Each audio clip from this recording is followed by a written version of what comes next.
Hey guys, it's TEW2013 here, and welcome to episode 10 of the TW Ruthless Aggression series. We are bringing you Wrestlemania 20. Yep, the big pay-per-view of the year is happening, and we have a stacked card for you today. We have 2 pre-show segments, but 20 segments, so many matches, so many big names competing here. We get The Rock, Triple H, we get Kurt Angle against Brock Lesnar, we get Shawn Michaels, Randy Orton, Goldberg, Sting, The Undertaker takes on Kane, The Big Show takes on John Cena, and many more, as we try and get away from this little rut we've been on and try and push our way back up to from cult up to national, get to international, and get WWE to the franchise that they are in real life.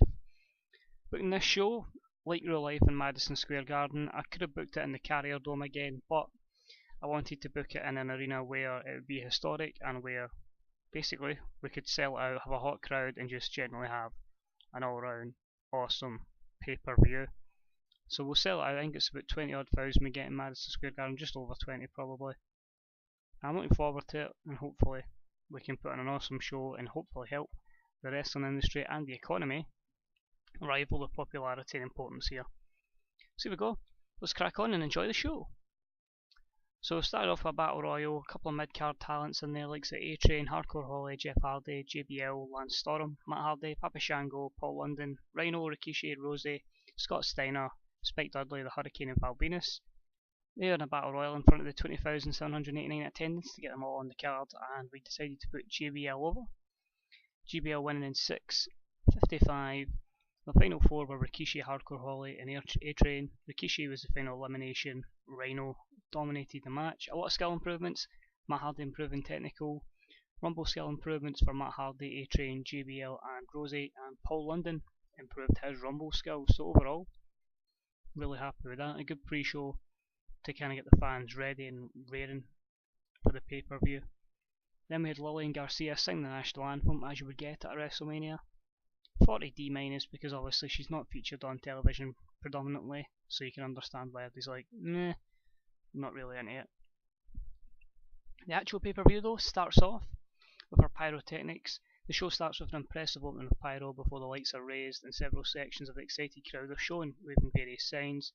The focus then switches to the announce table where JR and Jerry Lawler introduce and hype tonight's show and expected impact the likes of The Rock, Triple H, Kurt Angle, Brock Lesnar, Shawn Michaels, and Randy Orton are likely to have. I get a 78B. 3 storylines have progressed. It's to get the crowd hyped and ready for this pay-per-view. I think that's a solid rating. Hopefully it can lead to better segments, better ratings later on in the show once the superstars are involved. And about that featured great action.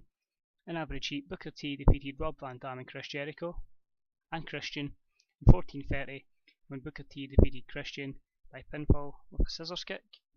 Booker T makes defense number 1 of his WWE Intercontinental title. I get a 64C. It got all 4 workers on the card, which is good. Hopefully improve the prestige of the Intercontinental Championship. And leads us into our second match, which was for the Cruiserweight title. Rey Mysterio defeats Chavo Guerrero and Tajiri in 9:13 with a 619 on Chavo Guerrero. Again, I was going to go Rey with Tajiri. I thought Chavo Guerrero would add something else to the match, so I put him in there, and that got us a 51D+. So I'm happy with that, and hopefully we can maybe take the title off Rey Mysterio soon and push him further up the card where he belongs, since he's sitting as an upper mid-carder at the moment. Just a shame prestigious loading the title. Then Stone Cold Steve Austin is shown arriving backstage, much to the surprise of the announcers. He's our surprise guest. I got a 75B-. Then a match that had some good action but not much in the way of heat.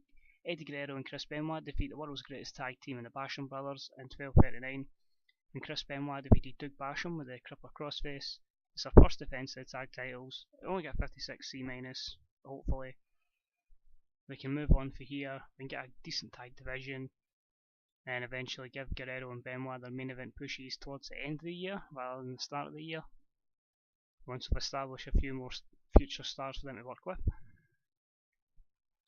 We have an angle backstage where Lillian Garcia interviews Flair and Batista. Lillian looked lost, Ric Flair looked good, 72B-. Just try to build up both members of Evolution before they take on the Dudley Boys, and they defeat them in 15 minutes and 12 seconds, making defense number 2 of their tag team titles. Only a 64C, but we're continuing to build up Batista before giving him his main event push again towards the end of the year possibly. But we still need to build him up over this year, so it's just one step in that direction. Batista improving rumble skills, Devon Dudley improving technical skills. The usual kind of positives and negatives there in the dirt sheet. And about the feature, great action and average sheet. John Cena defeated The Big Show in 8:13 by pinfall with NFU. John Cena wins the WWE United States title, 54C-. Not a great match, disappointing. The Big Show's tiring after 8 minutes and 13. But it puts the title on Cena. Again, we can push him and we can use Big Show elsewhere. Again, just need to try and get that prestige of the title up. We then have a spectacular over-the-top Undertaker entrance that you would usually get at Wrestlemania, 84B+, before Undertaker defeats Kane in 18:22 by pinfall with a last ride. I want to continue this feud. I think there's a lot more legs and a lot more mileage in it. 72B- is decent, and we'll probably continue them on, working together. We then have the usual Goldberg entrance where somebody knocks on the door. Goldberg emerges from the locker room. He's psyched up. The crowd are chanting his name continuously. The camera follows him through the backstage area, pushes the curtain back, and emerges surrounded by taunts of pyrotechnics. 85B+, so Goldberg is really over, which is good, so that'll give me a future. Well, not obviously future, a main event star pretty much from me off after this pay-per-view. Then he takes on Sting and defeats Sting in 15:46 by pinfall after the jackhammer. 72B-. It's a good battle between the WCW legends. It's a shame Goldberg was tiring, but it gives me Sting as a future heel elsewhere, and Goldberg can maybe face Triple H again. Still to be decided. I'm looking forward to using him. Then if Stone Cold Steve Austin coming out to the ring and cutting a promo. Basically, because we haven't dropped down to cult, I really wanted like a feel good factor saying thank you for sticking with the WWE, so Austin's going to do that, say that to the fans, and that get a cheap 91A rating, so that kind of helps boost the show up a little bit. So it's good to see the crowd reacted well to that, and hopefully it can give us a hot crowd going into our next couple of matches. After this we have a video. The announcers are putting over the Randy Orton's going to take on Shawn Michaels. That gets 76B-. Before the match itself, Randy Orton defeats Shawn Michaels in 35:07 by pinfall with an RKO out of nowhere. 92A, absolute masterclass. It just shows that Randy Orton is going to be a star for the next 10, 15 years. Just like real life, except I'm going to make his title reigns a hell of a lot more memorable. And Randy Orton's improving performance skills, so that's good to see. And saying no negatives, never mind very few, no negatives at all, so that's all good there. Paul Heyman comes out with his client Brock Lesnar, both of them taunt Kurt Angle. Paul Heyman struggled off script, Lesnar loved going off script, that got 97A+, so if Paul Heyman didn't struggle, that could have been a perfect 100 segment, which would have been awesome. But it builds up this next match perfectly. And about the feature, great action and a good crowd. Brock Lesnar defeated Kurt Angle in an Iron Man match by 2-1. Brock Lesnar makes defense number 4 of his WWE Heavyweight title, and 90A.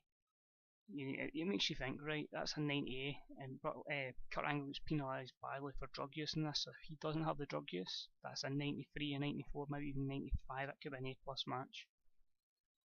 But really good to see that, and hopefully that's going to get Kurt Angle a bit of momentum that he's in this good match, and hopefully we can push him on, because his last couple of matches were pretty poor.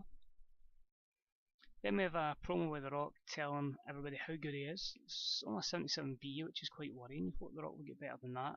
But that's made up for when we have a video showing The Rock Triple H feud and what's happened previously. It's a 96A, so that is buzzing. The crowd are just getting ready for this main event match, which is a superb bout that featured great wrestling and a sizzling crowd. I've never had a sizzling crowd before. Awesome to see that. Triple H defeated The Rock in 36:06 by pinfall with a handful of the tights. Triple H makes defense number 2 of his WWE World Heavyweight title, 83B+. He keeps the title on Triple H, gives me a couple of options to go for. Post-Mania, Triple H is improving his performance skills. You know what I mean? I thought that's a good finish. And overall that gives us an 85B+ rated show, which I'm sure, had we not been in a state of shock at the moment, would probably have gained us a hell of a lot of popularity because of the grand stage that we're on here. But I'm happy with that. We're going to make a speech. I'm going to say good things to Randy Orton, Brock Lesnar, and Kurt Angle because of their performances tonight, which were simply outstanding. Amazing how Brock Lesnar was very poor at Wrestlemania 20 in real life, but was exceptional here and pretty much stole the show, which is good to see. Praised the performance of Randy Orton and Kurt Angle as well for a simply superb match against Brock Lesnar. So just make the speech, Lesnar's happy, Orton's pleased, so is Kurt Angle. Now we'll find out what our buy rate was, which was hopefully something positive as well. So the WrestleMania 20 report, feedback was excellent. It seems that we've really struck gold with the show. We might be getting chucked off of Dish Network.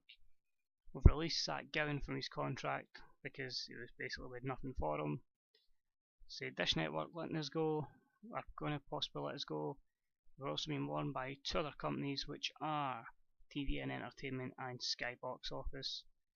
So that's going to be interesting. We'll see what happens there. So now we're going to check our buy rate. Let's see what we got. Let's see what other news we've got.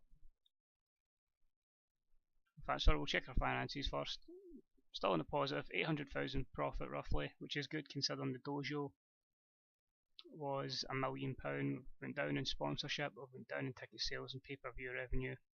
Development's up a little bit, and the worker cost is up a little bit, although production is down. I think it's just a case of basically we're down to cult at the moment. We're going to have a wee bad spell, but I think with the amount of folk we've got in development, the company will just get good eventually and we'll be fine down the line.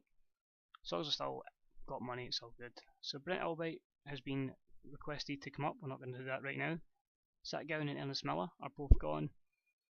Buy rate warnings from Sky Box Office, Dish Network, and we get a good rating of 551 from Wrestlemania. So guys, that is it. We've got our momentum back up to 30. Hopefully we can continue to rebuild. I'm looking to do a draft show for the next one, so I can kind of change the rosters up a little bit, and hopefully we can kick on here, get back to national, and then before we know it we'll be international. So take it easy guys, and I'll speak to you real soon. Bye bye.